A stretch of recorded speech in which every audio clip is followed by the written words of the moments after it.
Günüge almışıp turadi. 10 немесі менен покупка продажасы. 1 граммдан баштап 1 килограммга чейин электронный. Анан кийин бул курстан кийин компания кандай иштейт, график работы ошондой алмашып чыгарып коюш. Пока бир эле магазин бар. Сатып алуусу 8000 сатып алуусу канча экен? 8400 бир экен, а? 1 граммы. 8429 экен. Продажа 8471. Покупка, пакет. Кайра силер аласыңар да. Оода. Саткан. Мисалы, клиент кайра өткөрсө келип аласыңар. Кайра сатканы 400. Эбиде сааласыңар турат. Камера менен чыгып турат. Бул 1 грамм, 2 грамм, 5 грамм, 10 грамм, 100 грамм, 50 грамм, 10 и 20 грамм. Анан килограмм. Килограмм мондел жасадык сертификат менен. 1 килограмм. 1 килограмм. Алып чыгабыз десе, немесинде жазып беребиз. 1 килограммды деле сатып алса, анан кайра келип, мисалы, жарым жыл, 1 жылдан кийин кайра келип сатам десе, кайра эле аласыңар, э? Ошо курс менен ала бересиз. Текшерип алып туруп ала бересиң. Эгерде анализаторубуз бар, тетиги. Ошону жаңы алып келдик, аппарат. Ачылгандан баштап канча суммага алтын саттыңар? 50 миллион саттык. 50 миллионго саттык, где-то 3 миллиондон көп таза киреше алдык. Таза киреше. 1 ай болду ачылганыңарга. 1 ай болду. 1 айда 50 миллион, 3 миллион таза киреше. Значит, дагы көбөйсө 12 айда канча аласыңар ошондо?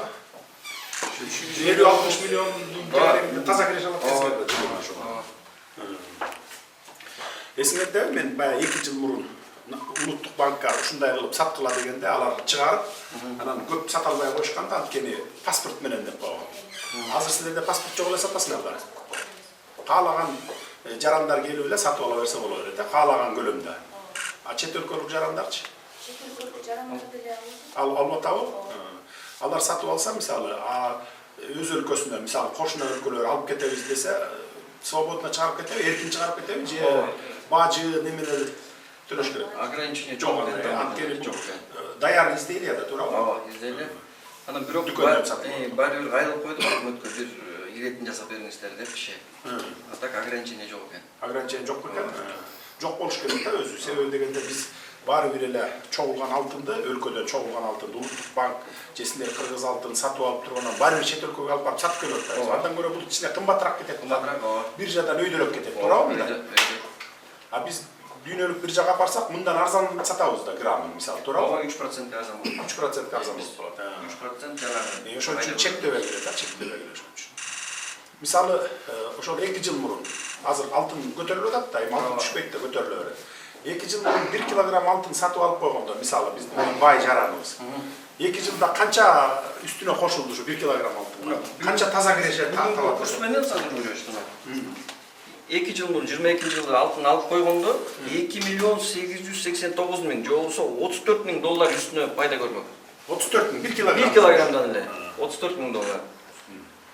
Мына эми ошол үчүн биздин баягы мыйзамды да кабыл алдырдык делек. Байлардын баягы легализация боюнча азыр 31-декабрга чейин да узартып койдук эми баары легализация кылып алсын деп. Ошолорго айтышыңар керек. Мына эгерде 1 килограмм алтынды 2 жыл мурун алып койгонуңарда 34 миң доллар жөн эле үйдө жатып эле. Үйүңөрдө сейфте жатып эле 34 миң доллар үстүнө кошулуп калмак деп мисалы. Bir kvartira экен. Bir kvartira. Bizde baylar көп da.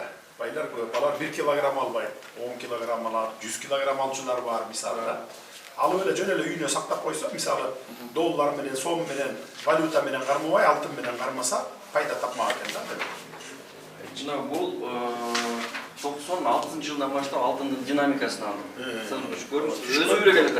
Өзү үле келет. Бир аз токтойт. Мындан да өсөт. Анткени дүйнөдө алтындын эмеси талабы көп да. Күндөн күнгө көбөйүп атпайбы? Потребность. Ошон үчүн талап болгон сайын өсө баштайт. Алтындын кору жалпы дүйнөнүн алганда улам-улам гендер азайып атат. Алтындын талабы болсо, суроо талап көбөйүп атат тескерисинче. Бул жерде мына баарын анализ кылып койдук.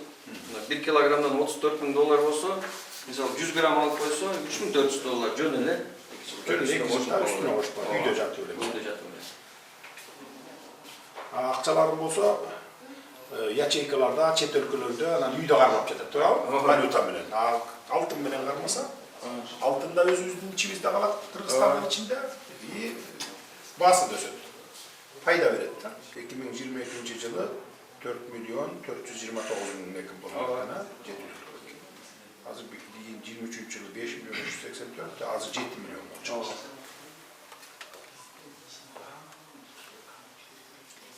Акыркы бир жылда аябай өстү. Жакшы, ийгилик. Жакшы. Жакшы иштегиле, сак болгула. Ким кайтарат атат? Биякта эмгидүү? Жерде эмгидүү тигил жерде отурат. Кача тигил жерден киргенде бул жерден камерада көрүнөт. Анан алсатыкты киргизет. Бир кишини киргизбейт. Бир киши бул жерге киргенде эшик жабылат. Ал кирип соода кылып кетмейинче башка эч ким кирбейт. Күтүп турат. Күтүп турат. Эч ким көрбөш керек, ким канча алып атканын. Ал алып кетет. Тиги накатке чыгат, бияк жабылат, ал арчып кеткенден кийин анан кийинкиси кирет. Ошондой система кылдык бизче. Туура. Бири-бирин көрбөсүн. Сак болуш керек. Анан эмгидин сотрудниги бул жерде отурат. Камера менен эметилген. Анан бул жерде заведующий магазин үстүндө отурат. Бул дагы дополнительно жардам берип турат. Камера бул жерге да чыккан. Бул жерге кичине немерек болсо жардам берип, жана крупный партия алганда неметкенде жардам берип өзү. Тиги жерде болсо информационный табло келип кантип сатып алат, танышып алса болот. Жакшы. Жакшы, ийгилик ана.